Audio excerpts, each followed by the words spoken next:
Welcome back, everybody. Today, we're going to take a deep dive into medieval logic. Ooh, fun. I know, right? Yeah. Specifically, we're going to be looking at something called obligationes. Okay. And, our listeners have asked about this. Mm-hmm. It's really interesting. Actually, it's way more interesting than it sounds. Yeah. Think of it like a logic puzzle on steroids, a game that's played with words and ideas that was really popular with philosophers back in the Middle Ages. Yeah. It's a very medieval thing. Yeah, It's geez. very much of its time. Yeah, it is. And the main source we're going to be using for this deep dive is the Stanford Encyclopedia of Philosophy. Great source. Yeah. Absolutely. Everyone should check that out if they get a chance. It's like having a whole philosophy library at your fingertips. Yeah. So to kind of give everyone an idea of what we're talking about here Okay. with obligations, it's kind of like one of those yes or no question games, Right. but the stakes are a lot higher. Yeah. It's not just about, tricking your friends. It's about truth and possibility. Yeah. Exactly. Yeah, it has big implications for how arguments work. And we understand arguments. Exactly. Okay, so how do you even play this game? I'm imagining like monks, huddled in a dimly lit room arguing about, obscure points of logic. Well, you're not far off. Okay. I mean, you got to remember the time period here. But the core idea is that there are two players, Okay. and we call them the opponent and the respondent. Okay. And the opponent, they give the respondent a statement, and this statement is called the positum. The positum, got it. And the respondent has to accept that this positum is true for the entire game. Okay, but here's the thing, and this is where it gets kind of crazy. The positum is usually false. Yes, usually a false statement. So you're basically like agreeing to argue based on something that you know is not true. Exactly. It's like trying to build a house on a foundation of jelly. Yes. That's a good way to put it. You're constructing this whole argument, this whole structure on a very wobbly foundation. Yeah. Okay, so then what happens? So then the opponent will start proposing other statements. Okay. And the respondent has to answer just with grant or deny, Okay. while still remaining consistent with the initial positum. Right. So they're trying to trip you up. Exactly. They're trying to find the point where your logic breaks down, where you contradict yourself because of that initial false statement you've had to accept. Oh, wow. So it's like you're navigating a minefield of logic. Yes. A minefield where every step you take could blow up in your face. Yeah.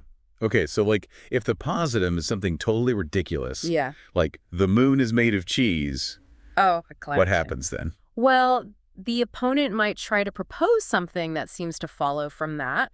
So they might say, well, if the moon is made of cheese, then it must be edible, right? Oh. And the respondent, because they've already agreed that the moon is made of cheese, might be forced to grant that the moon is edible, even though we all know it's not. So you can get trapped by your own logic, basically. Exactly. The game isn't about finding the truth. It's about exploring those logical relationships between statements. It's like you're mapping out all the different paths, all the different implications of an idea, however absurd it might seem. All right, that's really interesting. So are there rules to this game? Or is it just like a free-for-all of just like absurd statements? Oh, no, there are definitely rules. Okay. And some of the most influential rule set was laid out by a 14th century logician named Walter Burley. Oh, Walter Burley. The rule master. Yeah, he really systematized a lot of this. So let's dive into his rules a bit because they can be pretty counterintuitive. Yeah, if they lead to people saying things like, the moon is edible, it's got to be pretty weird. Yeah, and one of the core rules that Burley lays out is that anything that logically follows from that false positum, Okay. you have to grant it. You must grant it. Okay. It's like you're building this whole world on a foundation of make-believe, like we said before. Okay. So even if the positum is totally bonkers, I have to accept anything that logically follows from it. Within the rules of the game, yes. Wow, okay. That seems like a recipe for some serious mental gymnastics. It is. It's a way of training your mind to follow these logical pathways, even when they lead to strange or even absurd conclusions. Okay, so give me an example. Like, how does this actually play out? Okay. Let's say the positum is you are in Rome. Okay. Now we know that's not true. Right. But for the sake of the game, we're accepting it. Okay. Now the opponent might say something like, you are not in Rome, or you are a bishop. Okay. Now, according to Burley's rules, you have to grant that statement. But how can I grant that? I'm not a bishop. Well, it's a classic logical truth. Either you are in Rome or you're not. Right. And in this case, we're accepting the not part, which makes the whole statement true. Okay, that makes sense, I guess. But I still don't see how that makes me a bishop. That's where the cleverness of the opponent comes in. They're trying to lead you down a particular path, Right. so they might later propose, you were not in Rome.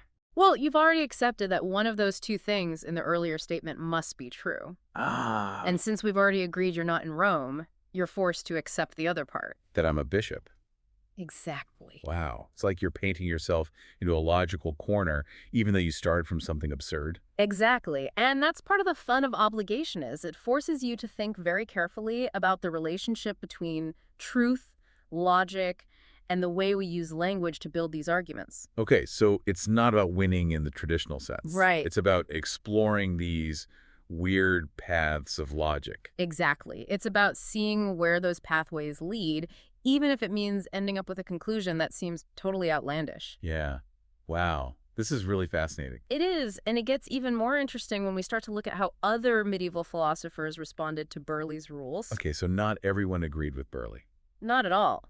For example, Duns Scotus, a very influential philosopher, argued that there are certain things you simply cannot be forced to deny, even within the context of obligationis. Really? Okay, so there were already different schools of thought about how to play this game. Absolutely. There was a lot of debate about the right way to approach these logical puzzles. And those debates had big implications for how they thought about truth, possibility, and the limits of reason itself. Okay, so what kinds of things did Duns Scotus think were off limits? Like, you can't force me to deny this. Well, he argued that you can't force someone to deny something about the present moment, even if the positum contradicts it. So, for example, if I'm standing right here in front of you, you can't make me logically grant that I'm flying, even if the positum claims that I am. Okay, so that makes sense. It's like there's a difference between what's logically possible in the game and what's actually happening in reality. Exactly. It's the beginning of what we now call modal logic, which explores different kinds of possibility, not just what's true in this moment. Wow, so these debates about how to play a medieval game are actually leading to some pretty sophisticated modern concepts. Yeah. It's amazing how these thinkers were already grappling with ideas that wouldn't be fully explored for centuries. Like they were laying the groundwork for the future of logic. In a way, they were. And it gets even more complex when we bring in another philosopher, Richard Kilvington. Okay, I'm ready for another mind-bending twist. What did Kilvington add to all this? He had a very different approach to the game. He said that instead of just trying to avoid contradictions, you should actually try to answer as if the positum were true. Wait a minute. So instead of saying, okay, the moon is made of cheese, but obviously that's not really true, you're supposed to actually pretend that it is and see where that takes you. Yeah, that's exactly it. It's about fully embracing the hypothetical. Wow. It's a form of counterfactual thinking, asking what-if questions and really exploring those alternate realities. And Kilvington was doing this centuries before modern logicians started really digging into those ideas. So he was way ahead of his time. Oh, absolutely. And what's so interesting is that this approach raises all sorts of fascinating questions. Okay, like what? Well, it makes you think about how we evaluate hypothetical situations. What does it even mean for something to be possible? Kilvington's approach forces you to confront those questions head on. So this seemingly simple game is actually a gateway to some pretty huge questions about truth and logic and how we use our minds. Precisely. And it gets even dapper when we consider Roger Swinish and his unique take on the rules of obligations. Okay, I am definitely sensing a pattern here. More twists and turns. Oh, absolutely. Hmm. Swinish came up with rules that could actually lead you to grant seemingly contradictory statements. Wait a minute, contradictory statements? I thought the whole point of logic was to avoid contradictions. Right, that's what makes Swinish's approach so fascinating. He wasn't saying that contradictions are true, but his system highlights this really interesting disconnect between what we grant within the game and what we believe to be true in the real world. Okay, so how does that work? How could you accept a contradiction and still make a logically sound argument? Well, to understand that, we need to take a closer look at how Swinish's approach differs from Burley's. Okay, let's do it. Let's dive into that. So one of the key differences is that Swinish, he rejected the idea that the order of propositions should influence the answers in obligationosa. Okay. And this actually leads to scenarios where you might end up granting a group of statements that seem contradictory. Okay, that's a pretty radical idea. It's like he's totally throwing out this idea of consistency, which is like the foundation of traditional logic. Yeah, it might seem that way at first, but remember, he's not saying that contradictions are true. Okay. Instead, his system is kind of highlighting this fascinating disconnect between what we grant within the game and what we actually believe is true in the real world. Okay, I think I get that. So can you give me an example? Like, how does this work in practice? Sure. Let's say the positum is Socrates is a cat. Okay, which is obviously absurd. Totally absurd. We all know Socrates was a philosopher, not a cat. But for the sake of the game, we're accepting it as true. Right. Now, the opponent might present a proposition like this. Socrates is a cat and Plato is a dog are similar in truth value. Okay, so under Burley's rules, you'd have to grant that, right? Yes, exactly. Because both parts of the statement are false, so the whole thing becomes true. Right, right. But then later on, if the opponent asks, is Plato a dog? Uh-huh. Following Burley's rules, you'd be forced to grant that too, because it seems to follow from what you've already accepted. Right, because I've already said that they have a similar truth value, and we all know Socrates wasn't a cat. Exactly. Plato must have been a dog. But Swineshed's system wouldn't allow for that kind of influence from earlier propositions. Okay. So even though you've granted that statement about similar truth value, you wouldn't be forced to say Plato is a dog. Oh, okay, so in Swineshed's world, I would deny that. Yes, because Plato as a dog doesn't actually follow from the original positum, which is Socrates is a cat. So you end up in this situation where you've accepted that two propositions have a similar truth value, but you might deny one while granting the other. Okay, so it seems like a contradiction, Right. but I guess within the rules of the game, it kind of makes sense. Yeah, it highlights how Swinish is really focusing on the individual relationship of each statement to the original positum. Okay, that's interesting. But how does this approach actually help us to understand logic or argumentation? It seems like it just makes things more complicated. Well, think of it this way. Swineh's system isn't trying to break logic. It's more like he's trying to show us these subtle ways that meaning can be manipulated within a formal system Okay. by sort of challenging the role of order and obligationes. He Right. forces us to really examine these assumptions that we make about how propositions relate to each other. Okay, so it's less about finding the right answer and more about, like, seeing the underlying mechanics of how arguments work. Exactly. It's like we're taking this logical engine apart Yeah. and we're looking at all the different gears Right? and seeing how they fit together, how they interact. Yeah, that's a good analogy. And by sort of pushing the boundaries of consistency in this way, Swinish, he kind of helps us to see that sometimes even really airtight arguments can still have loopholes and they can have unexpected consequences. Yeah, he's really making me rethink my whole idea of what it means for an argument to be valid or sound. That's the point. It's about pushing those boundaries, questioning those assumptions. So we have Burley's system on one hand, Yeah. which is all about maintaining this strict logical consistency. And then you have Swineh's system, which is like, well, what happens if we allow for these little pockets of apparent contradiction? Right. It opens up a whole new way of looking at things. Yeah, it does. So what was the point of all this for Yeah. medieval philosophers? I mean, were they just messing with each other's minds for fun, or was there, like, a bigger goal here? It was definitely more than just a game to them. Remember, Obligations wasn't really about finding the truth or winning a debate in the traditional sense.